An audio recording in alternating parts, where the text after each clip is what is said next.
The massive crystalline chamber stretched out like a cathedral made of starlight and shadow. Ambassador Li Jinwu adjusted his worn diplomatic jacket as he walked past rows upon rows of alien delegates. His footsteps echoed against the polished floor, each step taking him further from the center of power. Table 47 waited for him at the far edge of the chamber. It had been Earth's assigned seat for 10 years now, placed deliberately where the important species wouldn't have to look at humanity's representatives. The table was small, poorly lit, and positioned behind a structural pillar that blocked the view of the main podium. Kim Sora was already there, her hands shaking slightly as she organized their presentation materials. As Earth's top agricultural specialist, she had seen the reports firsthand. The numbers were getting worse every day. Ambassador, she whispered as Jinwu sat down, the latest data came in this morning.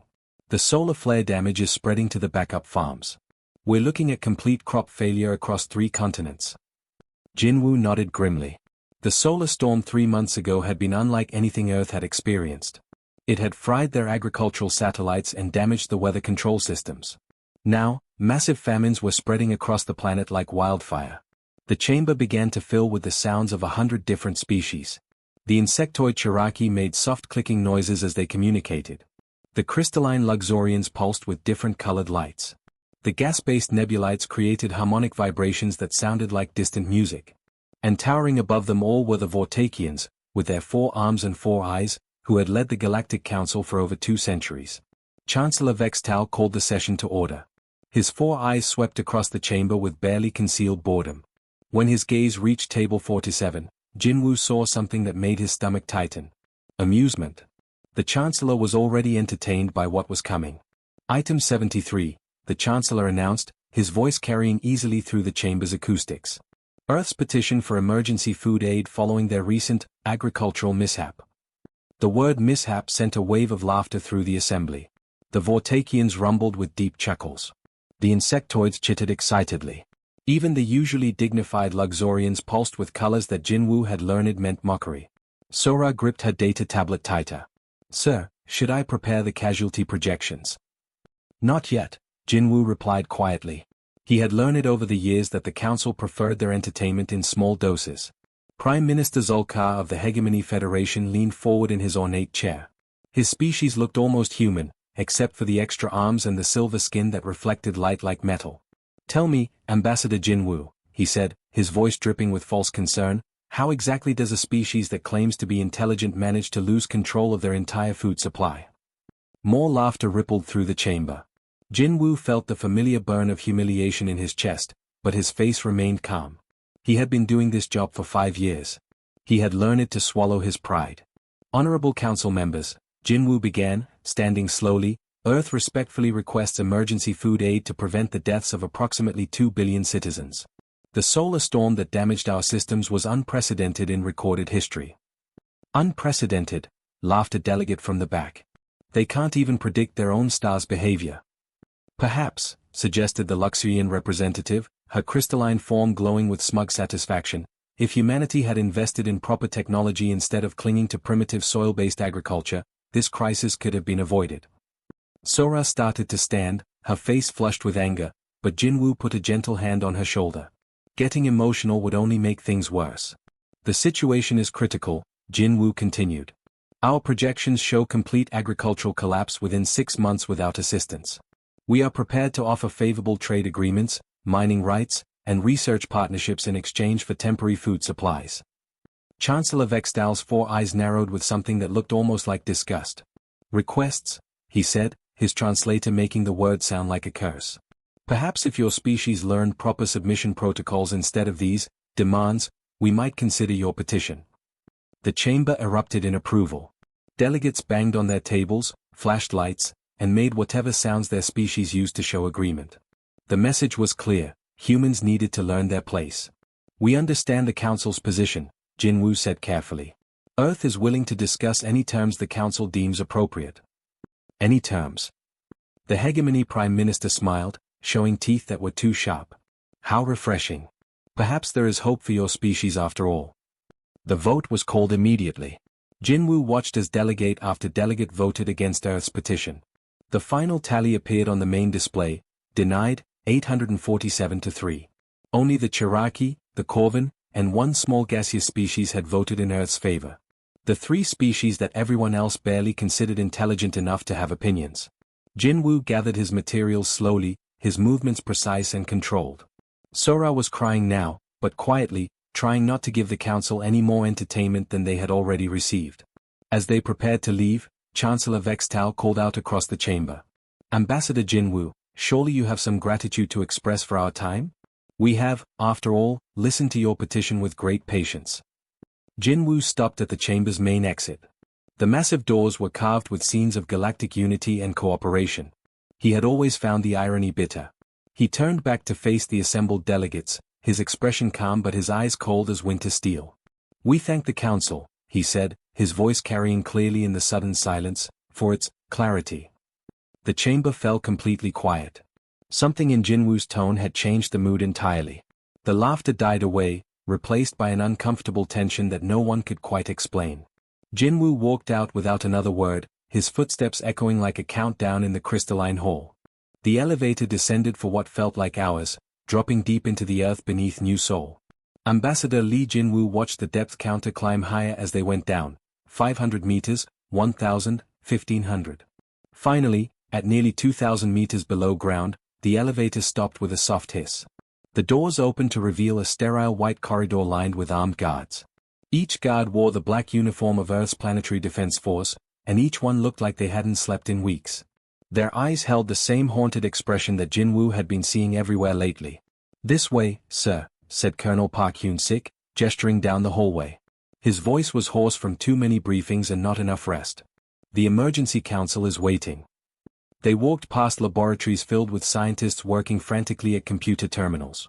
Through reinforced windows, Jinwoo could see massive construction projects taking place in caverns that had been carved out of solid rock. The sound of drilling and welding echoed through the corridors like the heartbeat of some giant machine. The council chamber was a circular room with a holographic projector in the center. 12 people sat around a curved table, each representing a different aspect of Earth's survival efforts. Jinwoo recognized most of them: military commanders, scientists, engineers, and politicians who had been working around the clock for 3 months. Dr. Choi Mi-young looked up as Jinwoo entered. At 28, she was the youngest person ever appointed to the Emergency Council, but her expertise in theoretical physics had made her invaluable. Her usually bright eyes were red with exhaustion. "Ambassador," she said, nodding toward an empty chair. "We were just reviewing the latest casualty reports." Park activated the holographic display. Numbers and charts filled the air above the table, painting a picture that made Jinwoo's stomach clench. Population centers across 3 continents showed declining numbers. Agricultural zones that had once fed millions now produced nothing but dust and dying plants. 17% population loss in the farming regions, Park reported, his voice steady despite the horror of what he was saying. "The backup hydroponic systems are failing faster than we can repair them. The solar radiation damaged more equipment than we initially thought." Dr. Nam Do-hyun, Earth's chief science advisor, pulled up another display. "The situation in Southeast Asia is critical. We're seeing complete ecosystem collapse in areas that were hit hardest by the flare. The soil itself is becoming toxic." Jinwoo studied the data, but the numbers were almost too large to understand. 2 billion people facing starvation. Entire cities being evacuated as their food supplies ran out. Children dying in hospitals because there wasn't enough nutrition to keep them alive. "What about the aid shipments from the minor species?" asked General Kim Tae-won, commander of Earth's Space Forces. The Cherokee promised to send what they could. "Their entire food surplus would feed Seoul for about 3 days, Park replied grimly. "They're trying to help, but they don't have the resources we need." The room fell silent except for the distant sound of construction work. Everyone knew that the galactic community's 3 smallest members couldn't possibly save a planet of 8 billion people. Mi-young cleared her throat nervously. "There is another option," she said, her voice barely above a whisper. "The Genesis project files are still in the classified archives. Those terraforming engines could restore our agricultural capacity in a matter of weeks." The temperature in the room seemed to drop 10 degrees. Every person at the table knew about Project Genesis, at least in theory. It was Earth's darkest secret, locked away after the disaster that had nearly destroyed the planet 2 centuries ago. Do-hyun slammed his hand on the table. "Absolutely not," he said, his usually calm demeanor cracking. "Those engines could crack the planet in half. There's a reason we banned them after the Pacific incident." The Pacific incident was different, Ma Young argued. The technology has been refined since then. Computer models show. Computer models. Du Hyun interrupted. Computer models said the Pacific would only experience minor seismic activity. Instead, we lost Japan for 50 years and created a permanent storm system that still affects weather patterns today. Jinwoo leaned forward, studying the holographic data. The Genesis engines had been humanity's attempt to create artificial terraforming technology. In theory, they could transform barren land into fertile farmland almost overnight. In practice, the first test had triggered earthquakes, tsunamis, and atmospheric disturbances that had nearly ended human civilization. How long until total agricultural collapse? Jinwoo asked quietly. Park consulted his tablet. Based on current consumption rates and declining production, 6 months. Maybe 7 if we implement strict rationing. The silence stretched for long minutes. Jinwoo could hear his own heartbeat in the quiet room. 6 months until Earth became uninhabitable. 6 months until humanity faced extinction. He thought about the faces of the Galactic Council members, their laughter echoing in his memory. They had known this would happen. They had watched Earth's desperate plea for help and turned it into entertainment. How many engines would we need? Jinwoo asked. Ma Young looked surprised. 17 units, placed strategically around the globe. They could restore agricultural capacity to all major farming regions within 30 days. And the risk of planetary fracture. Du Hyun's face was pale. The computer estimates vary from 15% to 40% chance of catastrophic failure. If the engines destabilize the mantle layer. If we do nothing, Jinwoo said, standing slowly, we have a 100% chance of extinction. At least this way, we die fighting. He looked around the table at the exhausted faces of Earth's leaders. Motion to declassify Project Genesis under Emergency Protocol 7. Seconded, Ma Young said immediately. The vote was agonizing. Each council member struggled with the decision between certain death and possible survival. In the end, hope won over fear by just 2 votes, 7-5. That night, in the deepest tunnels Earth had ever created, construction began on 17 devices that could either save humanity or destroy it completely. The Galactic Council chamber buzzed with its usual pre-session chatter, but today Jinwoo walked with a different purpose. Instead of heading to Table 47, he made his way across the vast crystalline floor toward the far corner where the forgotten species sat today. Yoon Tae-ho, Earth's xenobiologist, walked beside him carrying a thick data pad filled with research. 4 weeks, he had been studying the minor species that most council members ignored completely. What he had discovered was remarkable. Table 93, Tae-ho whispered, pointing toward a small, poorly lit section near the chamber's back wall. The Cherokee delegate usually sits alone. Their atmospheric processing technology is centuries ahead of anything the major powers have developed, but nobody pays attention because they look like insects. Jinwoo nodded, adjusting his diplomatic jacket. Today, instead of the formal council robes, he wore a simple dark suit that wouldn't intimidate the smaller species. He had learned that respect often started with not trying to look more important than everyone else. The Cherokee delegate sat hunched over a small tablet, his 6 arms moving quickly across its surface. His name was Clicktar, according to Tae-ho's research, and he had been attending council sessions for 12 years without ever being asked to speak. When Jinwoo approached the table, Clicktar looked up with obvious surprise. His compound eyes reflected the chamber's lights like tiny mirrors. He was smaller than most humans, with a chitinous shell that gleamed dark blue under the artificial lighting. Honored Clicktar, Jinwoo said, touching his forehead with both hands in the traditional Cherokee gesture of respect. He had spent hours learning the proper form from cultural databases. Clicktar's antennae twitched with shock. No major species representative had ever performed the greeting correctly, much less at all. His clicking speech was translated by a small device on his collar. Ambassador Jinwoo, the translator said in a mechanical voice. This is unexpected. Do you require directions to your assigned table? Actually, Jinwoo said, gesturing to an empty chair, I was hoping we could discuss technological exchange between our species. The insectoid's entire body went still. Exchange? He asked, the translator making the word sound uncertain. Not purchase? Not tribute. Jinwoo shook his head firmly. Partnership. Between equals.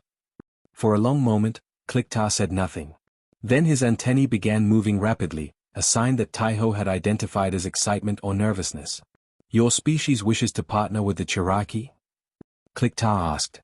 But we are, how do the major powers say it, insignificant. Barely intelligent enough for council membership. The major powers, Jinwoo replied, are idiots. Clicktar made a sound that his translator rendered as laughter. Yes, he agreed. They are indeed idiots. What kind of partnership does Earth propose? Over the next hour, Jinwoo outlined Earth's situation honestly. He explained the agricultural crisis, the failed council vote, and humanity's desperate need for innovative solutions. But instead of begging for help, he offered something unprecedented, complete technological sharing. Your atmospheric processes, Jinwoo said, could help us purify the air around our damaged farming zones. In exchange, we can offer you our medical technology, our computer systems, and our manufacturing techniques. Full access, no restrictions. Clicktar's compound eyes widened. Full access? Even to military applications. We trust our partners, Jinwoo replied simply. The insectoid delegate was quiet for several minutes, his 6 arms moving nervously over his tablet. Finally, he looked up. The Cherokee accept this partnership. But there is something you should know about the Council's major powers. What's that? They spy on everything, Clicktar whispered. They monitor all communications, all meetings, all technology transfers. If they discover what you are doing. Jinwoo smiled grimly. Let them watch. They'll just see us talking to people they consider worthless. Similar conversations took place over the following days. Jinwoo approached Table 88, where the gaseous nebulites maintained their atmospheric containment suits in lonely isolation. Their representative, a being called Whisper Through Clouds, was so shocked by Jinwoo's respectful greeting that he nearly lost cohesion entirely. The nebulites have energy distribution methods that make our power grids look primitive, Taiho explained as they walked toward the meeting. They can transfer energy across vast distances with almost no loss. The major powers ignore them because they think gas-based life forms are inherently unstable. The conversation with Whisper Through Clouds lasted 3 hours. By the end, Earth had gained access to energy technologies that could power entire continents, while the nebulites received human knowledge about solid-state engineering that they had been trying to develop for generations. Table 91 housed the Corvin delegation, a species of crystalline beings no taller than human children. Their representative, Crystal Song in Harmony, had been attending council sessions for 15 years without anyone learning her name. The Corvin can process raw minerals in ways that would revolutionize our manufacturing, Taiho explained. They can extract pure metals from asteroid dust and transform basic elements into complex compounds. But the major powers think they're just living rocks. Within 2 weeks, Jinwoo had established partnerships with 17 different species. Each one brought unique technologies that the major powers had overlooked or dismissed. The thermal dancers could manipulate heat at the molecular level. The void swimmers had mastered zero-point energy extraction. The Echo people had developed communication systems that worked instantly across galactic distances. Back on Earth, Lee Yujin, the head of Earth's engineering corps, found herself working with technologies that seemed almost magical. In secure facilities beneath major cities, human scientists collaborated with alien experts to create solutions that no single species could have developed alone. The Cherokee atmospheric processes were combined with nebulite energy distribution to create air purification systems of incredible efficiency. Corvin mineral processing was enhanced with human computer control to build manufacturing centers that could create anything from raw rock and metal scraps. Meanwhile, in the council chambers, the major powers observed Earth's behavior with satisfaction. Human requests for aid had dropped to almost nothing. Their representatives no longer made desperate pleas or embarrassing speeches about dying populations. Finally, the Vortakian chancellor told his advisors, the humans are learning their proper place in the galactic hierarchy. Perhaps starvation has taught them humility. The Hegemony Intelligence Services reported that Earth's diplomatic activities had decreased significantly. They appear to be accepting their fate, the report concluded. No longer wasting the Council's time with futile requests. What the intelligence services failed to notice were the quiet meetings happening in the forgotten corners of the chamber. They didn't monitor communications with species they considered irrelevant. They didn't investigate technology transfers between civilizations they barely acknowledged as sentient. They had no idea that Earth was building something unprecedented, a network of cooperation based on mutual respect rather than hierarchical dominance. In the depths beneath New Sol, the Genesis engines neared completion, enhanced with alien technologies that made them safer and more powerful than their designers had ever imagined.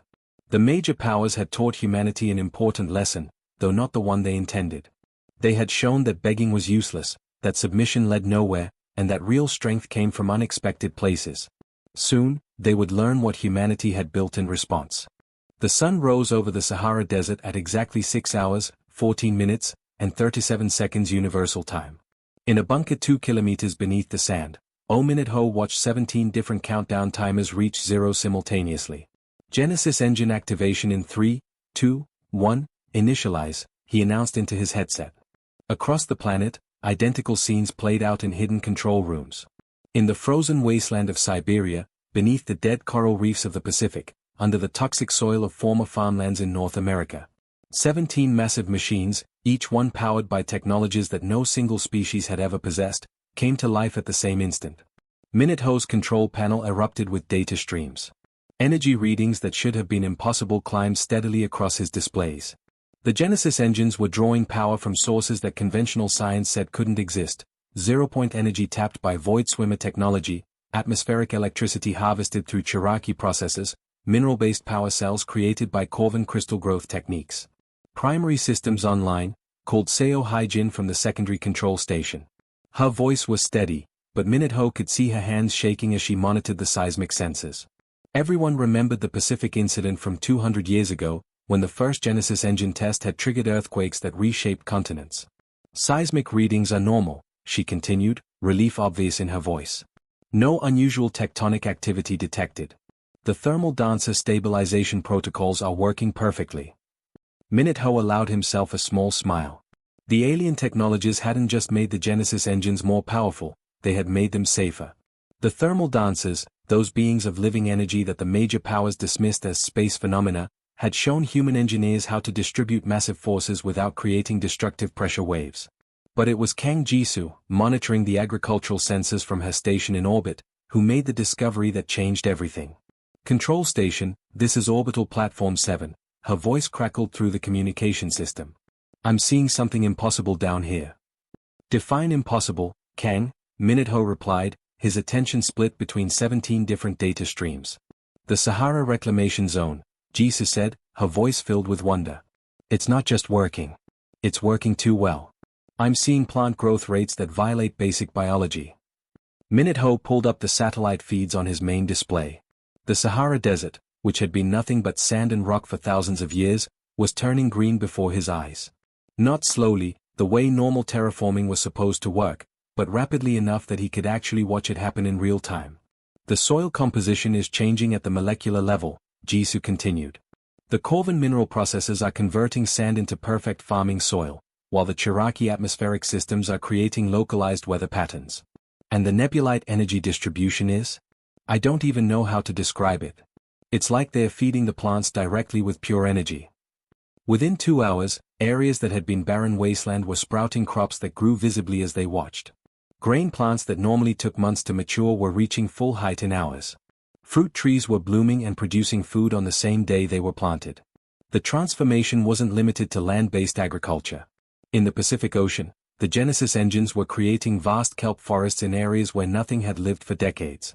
The engineered seaweed, enhanced with proteins designed by the Echo people's biomanipulation techniques, was producing more nutrition per square meter than traditional farming had ever achieved. But the changes that truly shocked the galactic community weren't agricultural, they were defensive. Admiral Park Soo-jin, commanding Earth's orbital defense platform, was the first to notice the anomaly. Sir, she reported to military headquarters, our defensive grid is showing energy signatures I've never seen before. The transformation had been gradual but unmistakable. Earth's previously weak defense systems, which had barely been able to stop asteroids, were now registering power levels that rivaled the hegemony's best military technology. The truth became clear when the first hegemony scout ships arrived to investigate Earth's unexpected renaissance. Commander Zoltek expected an easy reconnaissance mission. Earth's defensive capabilities were well documented as primitive and ineffective. His 3-ship squadron approached Earth's orbital space with confidence, weapon systems charged and ready to disable any resistance. What happened to their weapons? His tactical officer reported in confusion. Sir, our plasma cannons just shut down. Not damaged, not destroyed. They just stopped working. Zoltek checked his displays frantically. Every weapon system on his ship registered as operational, but none of them would fire. It was as if the weapons themselves had simply decided to stop functioning. "Retreat to safe distance," he ordered, but found that his engines were also mysteriously inactive. His ships weren't trapped or damaged, they just couldn't do anything except drift harmlessly in space. A communication signal reached his ship from Earth's surface. To Zoltek's amazement, it was Ambassador Jinwoo, broadcast live from what appeared to be a vast agricultural complex. "Greetings, Commander," Jinwoo said pleasantly. "As you can see, we've made some improvements to our defensive systems. Your ships are perfectly safe, but their weapons have been temporarily deactivated. We thought you might like to observe what cooperation can accomplish." Behind Jinwoo, the broadcast showed something that made Zoltek's eyes widen in shock. Dozens of different alien species were working together in Earth's facilities. Cherokee technicians operated atmospheric processors alongside human engineers. Gaseous nebulites flowed through energy distribution networks while crystalline corvin grew minerals in vast cultivation tanks. "Impossible," Zoltek whispered. "The minor species don't have that kind of technology." But they did. They had always had it. The major powers had simply been too arrogant to notice. The broadcast continued, showing agricultural areas that produced enough food to feed hundreds of planets, energy systems that could power entire solar systems, and defensive technologies that made traditional weapons obsolete. "We stopped begging 3 months ago," Jinwoo said, looking directly into the camera. "We started building instead. And we discovered that cooperation works much better than subjugation." News of Earth's transformation spread across the galaxy within hours. The agricultural output alone was unprecedented, but the defensive capabilities were what truly worried the major powers. Ships that approached Earth with hostile intent found their weapons mysteriously inoperative, while peaceful vessels were welcomed with open arms. In the Galactic Council chambers, emergency sessions began immediately. The species they had mocked and dismissed as primitives had created something that none of the major powers possessed, a truly cooperative civilization that enhanced everyone's capabilities instead of limiting them. The Vortakian Chancellor called for immediate military action, but his admirals reported the same thing as Zoltek. Their weapons simply wouldn't function within Earth's defensive perimeter. For the first time in galactic history, the major powers faced a civilization they couldn't intimidate, couldn't conquer, and couldn't ignore. The age of cooperation had begun, whether they wanted it or not. The Galactic Council chamber had never felt so empty. Ambassador Jinwoo walked across the crystalline floor, his footsteps echoing in spaces that had once been filled with the voices of hundreds of species. Now, less than 20 tables remained occupied, scattered like islands in an ocean of vacant seats. The Vortakian Chancellor sat at the central podium, his 4 eyes scanning the nearly empty chamber with barely concealed fury. 6 months ago, this hall had been packed with delegates eager to curry favor with the major powers. Now, most of those seats belonged to species that had quietly disappeared, one by one, drawn away by promises of something the old council had never offered, genuine partnership. Item 47, the Chancellor announced, his voice carrying further than it should in the hollow space. Status report on the Zephyrian medical crisis. At table 12, Director Velnuth of the Zephyrian Colonial Authority shifted uncomfortably in his seat. His people were dying, and everyone in the chamber knew it. The plague had started 3 weeks ago in their outer colonies, spreading faster than their medical teams could respond.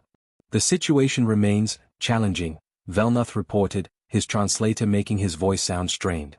"Our best physicians estimate complete colony loss within 30 days if no treatment is found."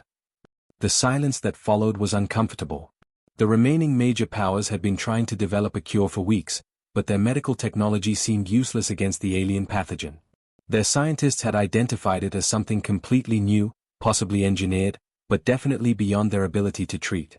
"Perhaps," suggested the Hegemony Prime Minister from his ornate chair, "we should consider alternative sources of assistance." Everyone knew what he meant. Earth's alliance had been broadcasting medical breakthroughs across the galaxy for months. Their cooperative research, combining the knowledge of dozens of species, had produced treatments for diseases that had plagued civilizations for centuries. Chancellor Vextal's 4 eyes narrowed. "The Zephyrians will not lower themselves to begging assistance from primitives and insects." But Velnuth was already standing. "With respect, Chancellor, my people are dying. Pride doesn't cure plagues." 2 days later, Velnuth found himself in a place he had never expected to visit. Luna Station, humanity's new orbital facility. The station itself was unlike anything he had ever seen, built with technologies that seemed to blend seamlessly between dozens of different species designs. The meeting room was circular, with no head table or elevated podium. Representatives from 30 different species sat around a curved arrangement that put everyone at the same level. Jinwoo was there, looking older but more confident than Velnoth remembered.